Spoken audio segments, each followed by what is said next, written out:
Imagine a plant so powerful, it pulls nutrients from 10 feet beneath your feet, grows up to 100 tons of biomass per acre, and turns itself into fertilizer every month, at zero cost forever. Decades ago, scientists claimed this could end our dependence on chemical fertilizers. So why did agriculture abandon this secret engine of endless abundance? The answer isn't just about safety fears or industry pressure. It's about what happens when profit collides with a plant designed to give everything away. This is where our story, and the mystery of its disappearance, begins. Bocking 14. Comfrey isn't just another green patch in the garden. It's a living engine. Each spring, its leaves surge upward, thick and broad, fueled by a taproot that plunges 6 to 10 feet into the earth. While most crops scratch at the surface for nutrients, this plant drills down, reaching mineral veins, untouched by shallow roots. Potassium, calcium, nitrogen, and phosphorus are drawn up from deep subsoil, loaded into every leaf. This is a plant built for abundance. Once established, Bocking 14 can be cut to the ground 4 to 5 times a season. Wait just 4 weeks after a harvest, and the patch is lush again, ready for another round. Over a single growing season, an acre can yield up to 100 tons of leafy biomass, more than almost any other field crop. That's not a typo or a theoretical maximum. British trials in the 1960s and 70s measured it, year after year, even on poor soils. Every cut leaf is a concentrated package of nutrients. The numbers are staggering. 2 to 3% nitrogen, up to 7% potassium, far outpacing traditional farmyard manure. Lay these leaves down as mulch, and they vanish into the soil in just 2 days. The low fiber content means rapid breakdown, releasing their mineral cargo almost instantly. Where other green manures take weeks to decompose, Comfrey leaf mulch transforms into a black, earthy layer in under 48 hours.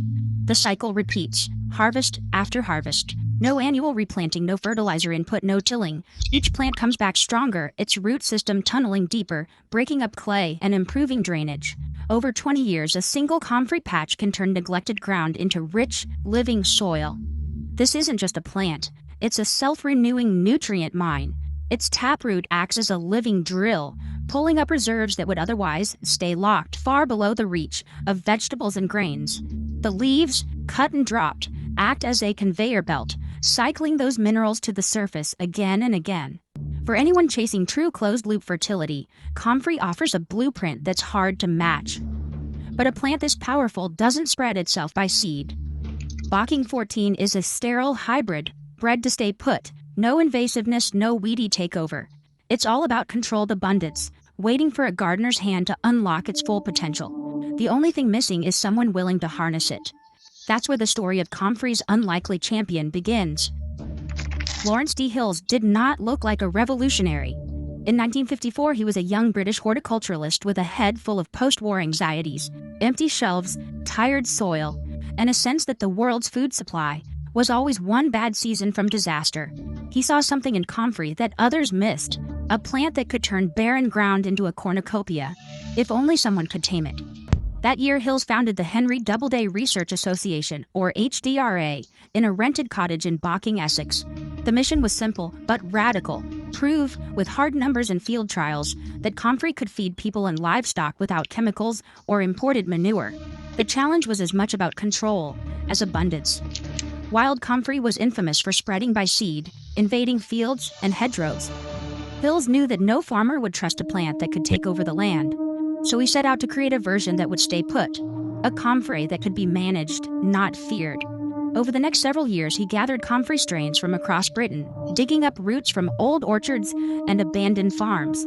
By 1958, he had secured a 3/4-acre plot in Bocking, paying just £10 a year in rent, and began growing out 21 different varieties side by side. The work was slow, muddy, and often lonely. Hills lived near the trial site, tending rows of Comfrey through rain and drought, recording every scrap of data. He crossbred Russian Comfrey, known for its vigor, with common Comfrey, searching for a plant that would not set seed. It took years of propagation and ruthless selection. By the early 1960s, one strain stood out, Bocking 14.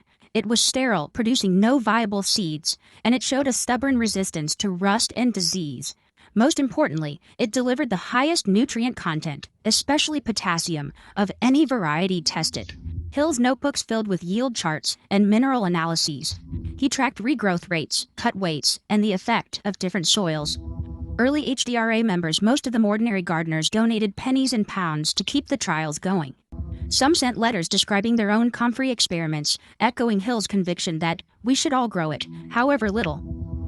By the mid-1960s, Bocking 14 was ready for the wider world. Hills did not patent his discovery or guard it as a trade secret. Instead, he mailed root cuttings to anyone who asked, gardeners, smallholders, even overseas experimenters hoping to revive depleted soils. The HDRA's Comfrey trials became a quiet beacon for the organic movement. Hill's work was not about theory. It was about proof. He wanted to show that a farmer armed with nothing but a spade and a patch of ground could unlock fertility that rivaled the best manure without risking a weed explosion. Bocking 14 was the answer, a plant that stayed where you put it, multiplied only by root division, and delivered a steady harvest of nutrient-rich leaves year after year. For Hills, this was not just a botanical breakthrough, it was a blueprint for resilience, a way to feed the world from the ground up, one root at a time. Lab analysis leaves no room for doubt. Comfrey's numbers are off the charts. Fresh Bocking 14 leaves test at 2 to 3% nitrogen, around 1% phosphorus, and a potassium range that climbs as high as 7%. That last figure, potassium, is what makes Comfrey a standout. For fruiting plants, potassium is the key to bigger, sweeter harvests, and Comfrey delivers more of it than almost any manure or green crop. Side by side, farmyard manure rarely breaks 1.5% potassium, while Comfrey leaves can quadruple that. But it's not just about the NPK. Comfrey's low fiber content means those nutrients are unlocked almost instantly. Toss a pile of leaves onto a compost heap, and within hours, the pile heats up, sometimes by 10, even 15 degrees. Microbes swarm the fresh green tissue, breaking it down so fast that even a stalled cold compost heap can spring back to life. Gardeners call Comfrey the compost activator for a reason. Where straw or grass clippings might take weeks to decompose, Comfrey's soft, protein-rich leaves are gone in days, feeding the soil and every organism in it. Liquid feeds tell the same story. Steep Comfrey leaves in water and you get a dark, pungent brew. Comfrey tea, richer in potassium than many commercial tomato fertilizers. Tests show a typical batch contains about 2% nitrogen, 1% phosphorus, and 3% potassium, matching or beating the synthetic blue crystals sold in garden centers. The difference? Comfrey tea is brewed from a plant you cut for free, not a bag you buy again and again. Every metric, every trial, every bucket of rotting leaves points the same way. Comfrey doesn't just compete with chemical fertilizers, it outpaces them in the nutrients that matter most for food crops. That's a fact the fertilizer industry couldn't ignore. Mid-century agriculture was swept by a new promise, the factory-made shortcut. Synthetic fertilizers arrived in bright bags, stamped with numbers and claims of effortless bounty. The message was everywhere, on billboards, in glossy magazines, even in government pamphlets. Nitrogen, phosphorus, and potassium, measured out to the gram, ready to be sprinkled in minutes. No digging, no hauling, no waiting for leaves to rot. In the time it took to sharpen a sickle, a gardener could be done feeding an entire row with a scoop of blue powder. The numbers told their own story. The Haber-Bosch process, invented in the early 20th century, could turn air into ammonia on an industrial scale, at a massive energy cost, but with yields that promised to feed millions. By the 1960s, this chemistry was packaged as convenience itself. Extension offices and trade groups hammered home the difference. Why spend an hour cutting and carrying Comfrey when you could finish fertilizing in 5 minutes with a synthetic blend? The math was simple, and it favored the bag. Industry ads leaned hard into this contrast. They painted a future where farming means less sweat, more certainty, and no surprises from the weather or the weeds. Clean hands, clean boots, and predictable results. This was the new dream. The labor of managing a living fertility plant with its cycles and quirks was quietly recast as old-fashioned and inefficient. In the background, Comfrey and its champions found themselves boxed out of the mainstream, not by a direct attack, but by the relentless drumbeat of progress and ease. The story of farming was being rewritten, and in that new chapter there was little room for a deep-rooted perennial that demanded a gardener's touch. In 2001, the FDA drew a hard line. Comfrey supplements were pulled from shelves, flagged for containing pyrrolizidine alkaloids, compounds linked to liver damage if swallowed. The agency's warnings targeted teas, capsules, and tonics, not the plant in the ground or its use as mulch. But the headlines didn't make that distinction. Comfrey's name landed on consumer alert lists, and the word toxic started to stick. In the public mind, a plant once promoted as a garden ally became a hazard to avoid. garden centers already wary of liability took the path of least resistance. Comfrey vanished from catalogs and nursery benches, not because it poisoned gardens, but because retailers didn't want to explain the difference between a banned supplement and a perfectly safe fertilizer plant. There were no laws against growing comfrey, no fines for using its leaves on tomatoes. Still, the effect was chilling. A plant that had been a quiet favorite of organic growers was suddenly radioactive in the eyes of the mainstream market. The science behind the scare is real. Pyrrolizidine alkaloids are dangerous when ingested in quantity, especially from roots or concentrated extracts. But in the soil, those same compounds are broken down by microbes and diluted by the environment. No regulatory agency has ever banned comfrey as a fertilizer, and there's no evidence that using it as mulch or compost poses a risk to people or crops. The real casualty was reputation. Comfrey's fall from grace had less to do with what it did in the garden, and more to do with a wave of regulatory fear that swept away nuance.